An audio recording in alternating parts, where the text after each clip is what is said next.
Uncle Rico or Napoleon? How to determine the future you want. Well, in this episode, I'm going to show you the difference in how to determine or choose the future you want, how to decide what part of the past gets to come along for the ride into your future, and how to utilize the present. It's probably one of the most favorite exercises we do as a family and as a company. You're going to enjoy this also.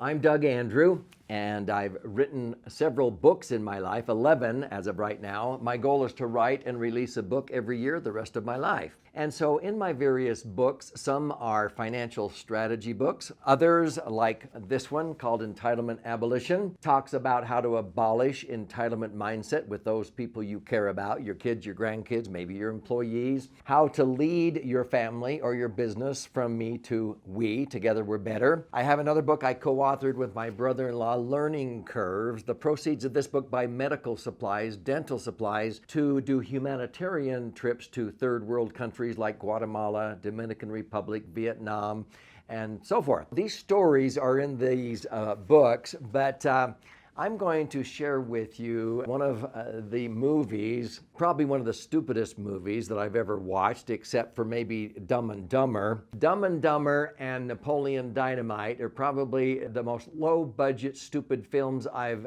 watched 6, 7, 8 times. And people go, yeah, I know what you're talking about. I get caught when it was being played by our kids. And I would look at this scene, and it was so stupid, but it would just latch me in there. And I would sit there and I'd have to watch it again and again, or watch to the end of this episode, because it was so dumb and so stupid. And so that's why I say it's probably the stupidest movie I've watched 7 or 8 times. Well, if you've not seen it, I would recommend you watch Napoleon Dynamite, and I'll tell you a little bit about it.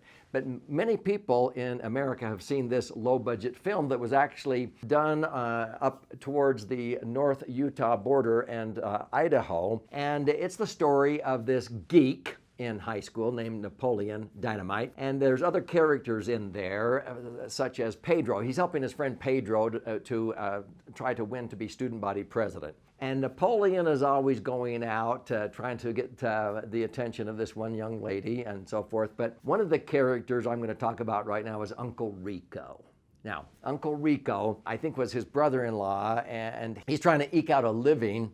And it's been probably 20 years since he was in high school, and he's trying to eke out this living by selling plastic bowls, Tupperware bowls. But in his spare time, he's always videotaping himself in front of his van. He lived out of a van, and he's videotaping himself throwing a football, okay?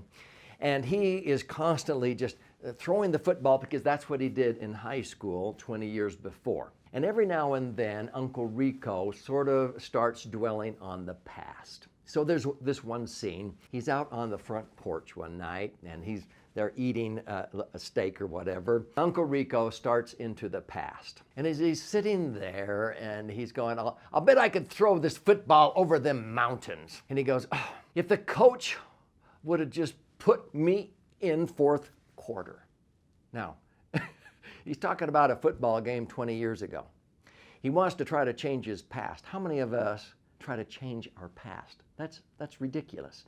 But this is Uncle Rico. If the coach would have just put me in fourth quarter, we would have won that game, and we would have taken state. Then we would have gone on, and I could have gotten a scholarship, and I would have been able to go to the college of my dreams. I would have been in the Orange Bowl, and then I would have been recruited to the pros. I'd be sitting here with a Super Bowl ring on my finger in a hot tub with my soulmate.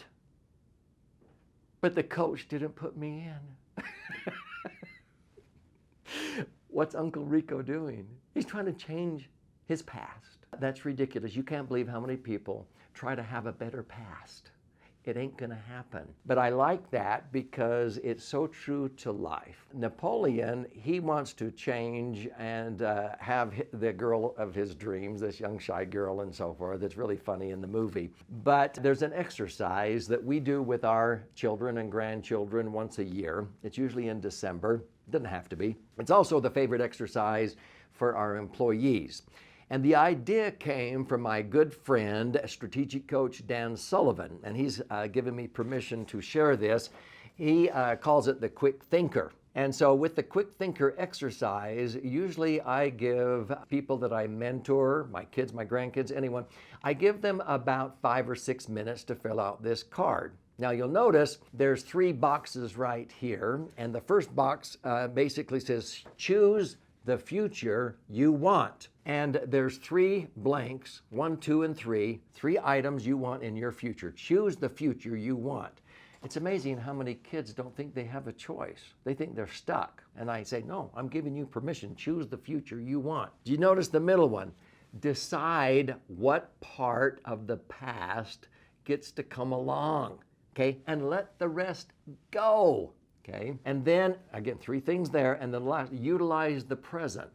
3 things, 3 things, 3 things. It's a quick thinking exercise. So for example, the last time I filled this out, I usually will write down something like, what do I want in my future? To always be able to have an abundant life with my family, with those that I care about, our children, our grandchildren, our employees at our company, with the clients. I want to have a bright future to always lift others up. And I want to always have happiness and be able to rebound and learn from life's experiences. I want to be healthy until the day I die. I hope I die on stage someday like an Energizer bunny. And so that's the future I want. And I get that crystal clear in my head. Decide what part of the past gets to come along. Well, all of the incredible experiences, both good and bad, that have taught me lessons in life of how I can take any experience, even the bad ones, and what did I learn, what did I overcome,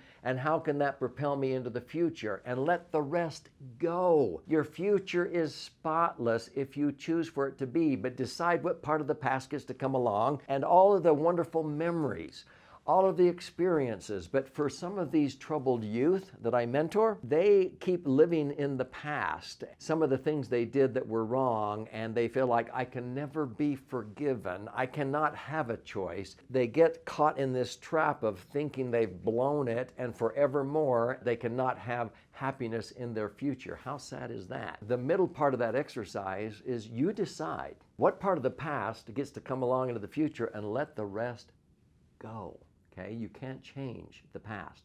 It's futile. So the third is to utilize the present to become better than ever before. When I go to some of these detention centers, sometimes I will start talking to a young man that was maybe involved in a drive-by shooting in a gang, or robberies or burglaries or whatever. Some of them are what we call SOs, sex offenders, and I can sort of get caught up in the, what were you thinking when you did that? Well, I began to realize I will never understand what they were thinking, because they were sexually abused numerous times from the time they were 3 years old. So it's hard to go into the past and try to change that past. I can't be judgmental because I wasn't raised in that environment. Many of them who are involved in gangs are raised by an OG, original gangster, sometimes might be their father or an uncle or even their mother, in a scarcity mindset. Son, there's 2 kinds of people in the world,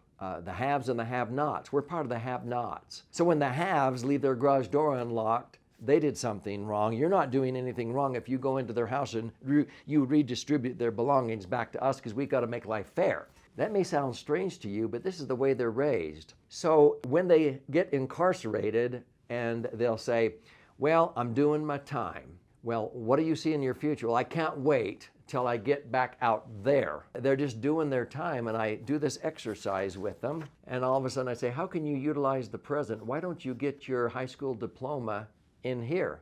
Why don't you learn a skill in here? Why don't you get your resume and learn the skill while you're in here? What better opportunity? You're protected from the gang, and the gang leader's coming after you. You know, as soon as you get out, they're going to come after you again to be part of the gang. And they go, oh. So they utilize the present.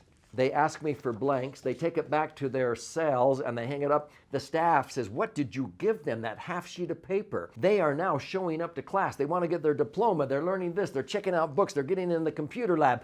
They're doing all kinds of things. What did you do? And I said, well, I took out a half sheet and I had them answer 3 questions. What is the future you want? What part of the past do you want to bring into the future and let the rest go? And how are you going to utilize the present? And all of a sudden they got in motion. And when they left the facility, they asked for more of these cards. And some of these young men now are managers of restaurants or machine shops or automobile repair muffler shops. And it's because they had clarity and they let the past go and they decided they wanted a brighter future and they utilized the present. So when they got out, they were contributors to society instead of waiting till they got out there in order to start changing their life, because the odds of that happening aren't very great. So I hope this is making sense for you. If this and other exercises may help you, I talk about them in this book, Entitlement Abolition. I want to gift you a free copy if you would like. It's 200 pages, and